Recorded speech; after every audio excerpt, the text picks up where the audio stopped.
Hello အားလုံးပဲမင်္ဂလာပါရှင်တက်ပါရှင်မမေကဒီနေ့ပေါ့နော်သုံးထပ်သားကင်းလေးရဲ့ဝက်ဆက်လက်လေးရဲ့အချင်းရင်လေးကိုလုပ်ပြပေးသွားမှာပါရှင်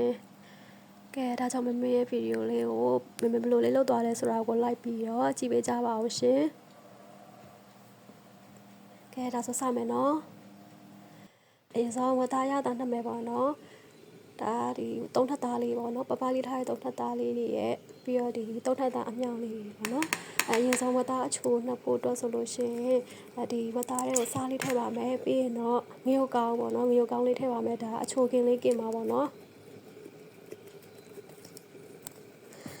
ပြီးရင်တော့အရသာလေးကိုနယ်ထားပေးလိုက်ပါမယ်နှံ့သွားအောင်နယ်ပေးလိုက်ပါမယ်နော်နယ်ပြီးရင်တော့ရေခဲတတာရဲမှာနှက်ထားပေးပါမယ်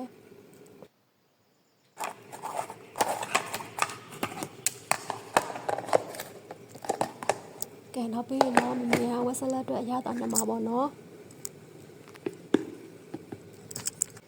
ပပလေးထားရဲဝက်သားတွေကိုစက်သွန်နီလေးထည့်ပေးလိုက်ပါတယ်ပြီးရင်တော့စက်သွန်ဖြူထောင်းထားလေးထည့်ပေးလိုက်ပါတယ်စက်သွန်ဖြူအမှုန်ရှင်ထည့်လို့ရတယ်နော်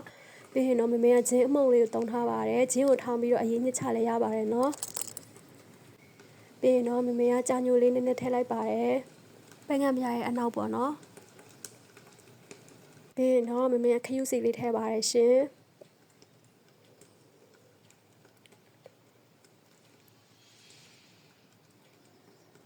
ပြီးရင်တော့မမေကစားလေးထည့်ပါရယ်နော်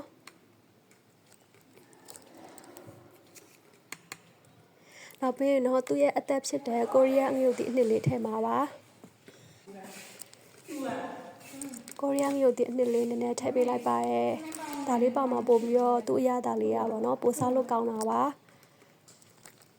နောက်ပြီးရင်တော့မမေကနှမ်းစီမွေလေးပေါ့နော်နှမ်းစီမွေလေးဆမ်းပေးလိုက်ပါတယ်ပြီးရင်တော့ဒီအရသာလေးကိုနှံ့သွားအောင်နယ်ပေးလိုက်မယ်ပေါ့နော်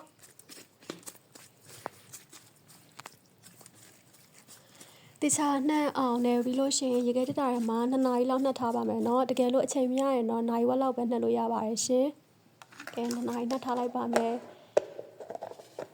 ပြီးရင်တော့မမေကအချင်းဖြုံပါပေါ့နော်အချင်းဖြုံဖို့အတွက်နနံပင်အမြင့်စက်သွန်ဖြူနဲ့ငရုတ်သီးစိမ်းကိုဂရိုင်းဒါထဲကိုထည့်ပေးလိုက်ပါတယ်မမေနနံပင်အမြင့်ညှက်ရင်လက်ကိုညှက်မိသွားရပေါ့နော်ပြီးရင်တော့မကြီးလေးထည့်ပါမယ်ပြီးရင်တော့တကြားထည့်ပါမယ်နော်နောက်ပြီးရင်တော့စက်သားမုတ်လေးထည့်ပါမယ်ပြီးရင်တော့ငမြရီထည့်ပါမယ်ရှင်နောက်ပြီးရင်တော့ရေလေးနည်းနည်းထည့်ပြီးတော့မှဒါလေးကိုကြိတ်မယ်ပေါ့နော်ဖြော်ရည်စက်တဲ့ထည့်ပြီးတော့မှကြိတ်ရင်ရပါတယ်မမေကဖြော်ရည်စက်ပြည့်နေလို့ grinder ရေးထည့်လိုက်တာပေါ့နော် grinder ရေးထည့်ပြီးကြိတ်တဲ့အခါ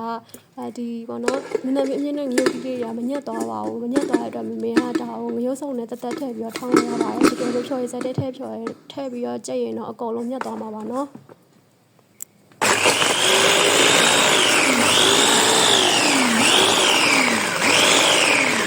မညက်တဲ့အတွက်မမေကငရုတ်စုံနဲ့မှထည့်ပြီးတော့ထောင်းလိုက်ရပါတယ်ကဲပြီးရင်တော့ဒီထဲကိုနနံပင်လေးညှက်ပြီးတော့ထည့်မှာပေါ့နော်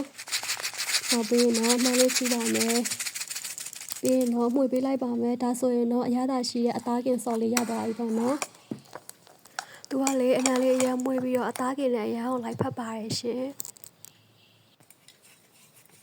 အသားတွေ2နာရီပြည့်ပြီးသွားပြီဆိုတော့မမေကစပြီးတော့ကင်မယ်ပေါ့နော်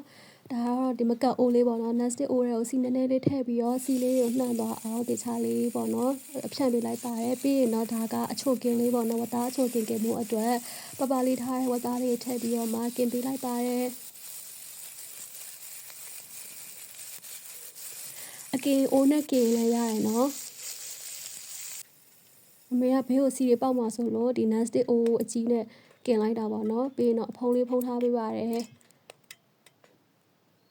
ဟိုဘက်တစ်ဖက်ကိုလှန်ပေးလိုက်မယ်နော်နောက်ပြီးရင်တော့ကြက်သွားတဲ့အထိစိတ်ရှိရှိလေးနဲ့ကင်ပေးပါမယ်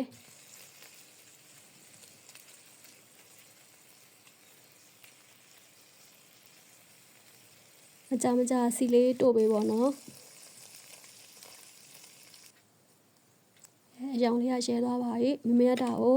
တေချာလေးကြက်သွားအောင်ပေါ့နော်ကက်ကြီးလေးနဲ့ညှက်လိုက်ပါတယ်နော်ညှက်ပြီးတော့မှဆက်ပြီးတော့ကင်ပါတယ်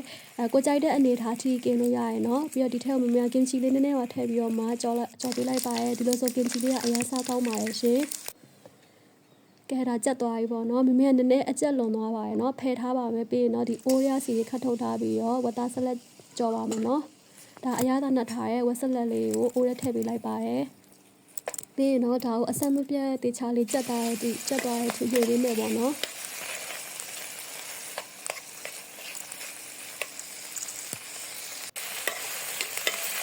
စိတ်ရှိရှိနဲ့အဆက်မပြတ်ဖို့ရရမယ်ရှင်ကဲဒါနည်းနည်းလေးကြက်သွားပြီပေါ့နော်ကိုကြိုက်တဲ့အနေထားထိထားလို့ရရနော်ဒီမျိုးကတော့လောကကြက်မှစားကြတယ်လို့ပြစ်လေးပြောင်းနော်ကြော်လိုက်ပါတယ်ပြီးတော့ဒီထဲကိုတက်တက်လေးထည့်ပေးပါမယ်နော်တက်တက်လေးထည့်ပြီးတော့တက်တက်လေးမူလိုက်ဒီနည်းနည်းလေးထည့်ပြီးတော့မကြော်ပေးပါမယ်ရပြီဆိုရင်တော့ပကံနဲ့ပြောင်းထည့်လိုက်မယ်နော်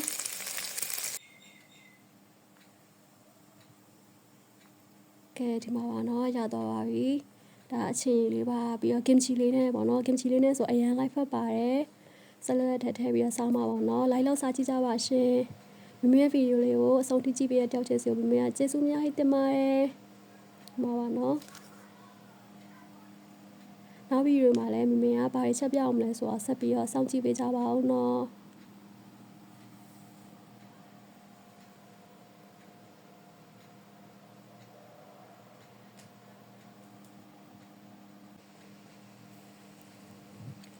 ဆက်လွဲတဲ့ကိုဝတ်သားကင်လေးထဲဝက်ဆက်လက်လေးထဲကင်ချီလေးထဲအချင်းလေးထဲပြီးတော့ဒီလိုလေးစုပ်ပြီးစားရင်အရင်ကောင်းပါတယ်ရှင်ထမင်းလေးပါထည့်စားရင်ပို့ပြီးတော့ကောင်းပါတယ်ရှင်ကဲအားလုံးပဲနှုတ်ဆက်ပါရနော်ဒါလေမမေလှမ်းလေးဖြူဖို့မေ့ပါလို့နှမ်းဖြူပြီးတော့ပြန်ရိုက်ထားတာပါနော်အရင်မစားလို့ကောင်းပါတယ်ရှင်လိုက်ပြီးတော့လှုပ်စားကြည့်ကြပါနော်